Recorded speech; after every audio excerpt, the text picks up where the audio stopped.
Today we focus mainly on the Reserve Bank's decision.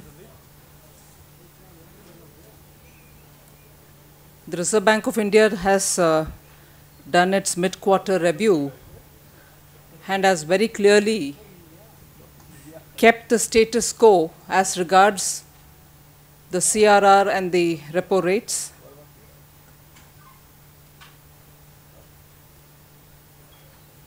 The BJP feels that this clearly shows the disconnect between the government and the Reserve Bank of India. Yes, the Reserve Bank of India is an autonomous and independent body. On monetary policy, it takes its view. However, we find that this time, at least, very clearly, there has been a complete disconnect between the Reserve Bank of India and Government of India. Independence and autonomy does not mean consultations don't take place. I'm sure consultations with Government of India has happened, and the Reserve Bank has been given government's mind on this matter. But the statements made by the finance minister only a few days ago, probably even day before yesterday in Mumbai, that he is confident that the Reserve Bank of India will adjust the monetary policy. The finance minister stating that he is confident, and I'm quoting his words here, confident that the Reserve Bank of India will adjust monetary policy because they are adjusting the fiscal policy, is what he said, has gone without much heed being paid by the Reserve Bank of India. The Reserve Bank of India has not really given much weightage to that input given by to meet the expectations of the finance minister. Not just the finance minister, the deputy chairman of the planning commission,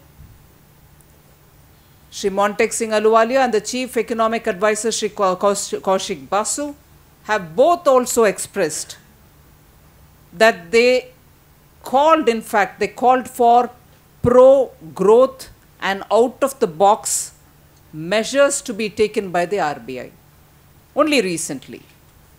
So, the chief economic advisor, the deputy chairman of the planning commission, and the finance minister have all expressed very clear expectations that the RBI will cut down the CRR and also bring down the interest rate, both of which has not happened.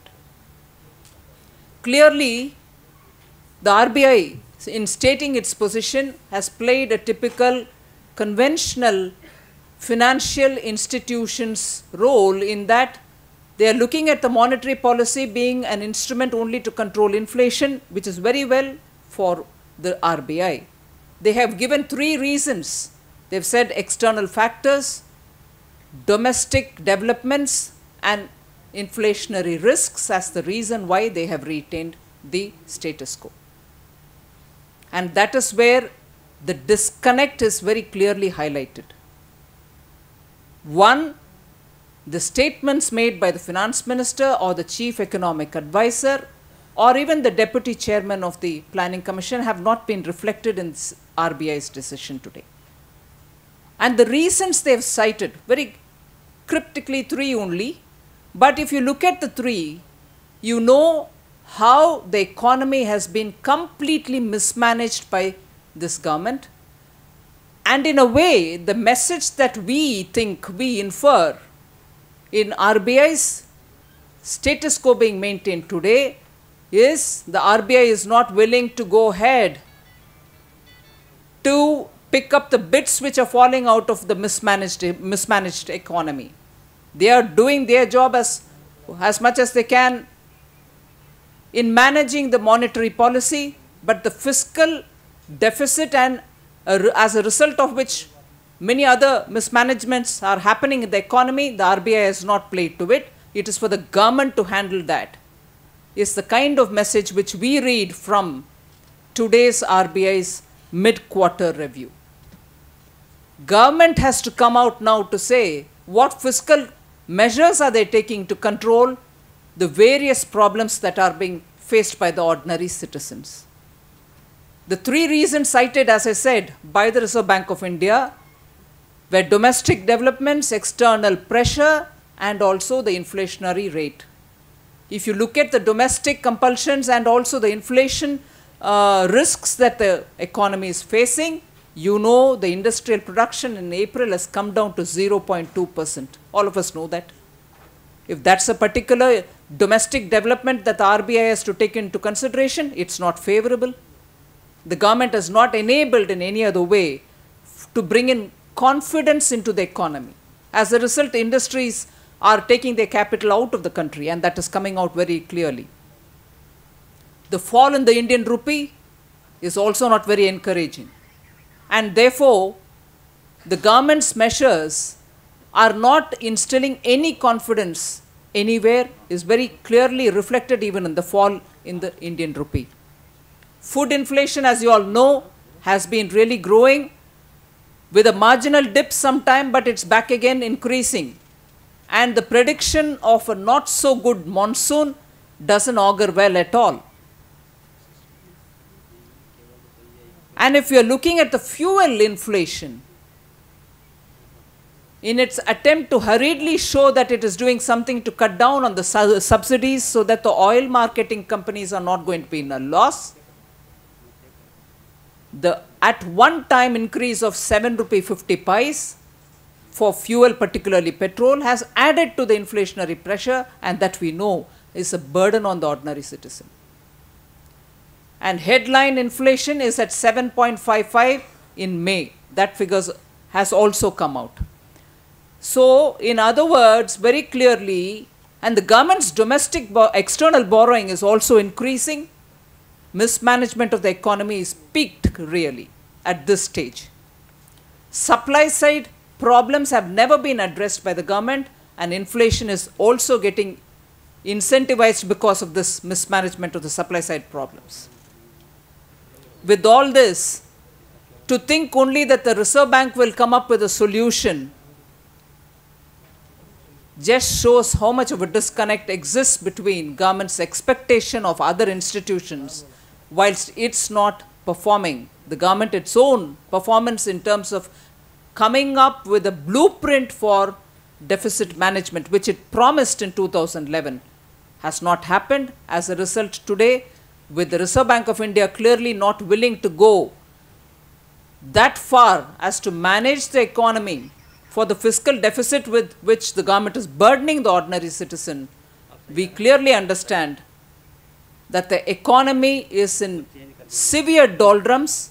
The government has no idea where it's moving. And as a result, today, we find that the interest rate pressures are going to keep going on. Ordinary citizen has not had a relief. So we would like to highlight that today, the allegations that all of us have been making against the government, that they are indicating no signs for the economy to be revived, and to periodically say that the Eurozone crisis, even the Prime Minister has mentioned as he was on the way out for a conference abroad, that the Eurozone crisis in general and Greece's problem in particular is going to affect the Indian economy. We have hardly much of a trade relationship with Greece that it's going to impact on Indian economy. Until recently, Government of India has been telling us because we are efficiently managing the economy, we could stop the impact of global financial meltdown. But why suddenly today are we being told that the Eurozone crisis is affecting us? The government is actually searching for alibis. It is looking for excuses to offer so that its own mismanagement of the economy doesn't come onto the fore. So the external alibis, external reasons being given are all alibis. The mismanagement of the economy is very clearly seen. Industrial production is falling, rupee is falling, inflation is going up, fuel inflation is going up, and therefore the government has no idea. As a result, today you find the monetary policy, in spite of 13 increases in interest rate in the last 1.5 years, inflation is not coming under control. The government should now be very clear on what blueprint it has to offer, at least to run the economy in the next 1.5 years, till before the general election comes, and hopefully the people will tell them what they have in their mind. The government has no idea at all. The economy is suffering. And today, the RBI's status quo position in not changing the rate after a mid-quarter review clearly shows the disconnect between government and the RBI and the lack of direction in the government. Thank you. Two other points which of course I would in passing mention is, I do not know if because of the various other issues which are happening, the BJP Madhya Pradesh government's progressive step in getting interest-free loans for farmers has been lost somewhere. We'd certainly like to draw your attention to that. It's a major step taken by Madhya Pradesh government, where, as you know, in the recent past, procurement of wheat has happened in one of the highest levels. The government has taken all the initiative to procure wheat, and in fact has reached a stage where the central government was not helping them by giving jute gunny bags in time. And till yesterday you knew that the chief minister was seated in a fast because of the fertilizer prices. So Madhya Pradesh government's pro-farmer step in readying for a interest-free loan for the farmers, I wish to draw your attention on it. Thank you very much.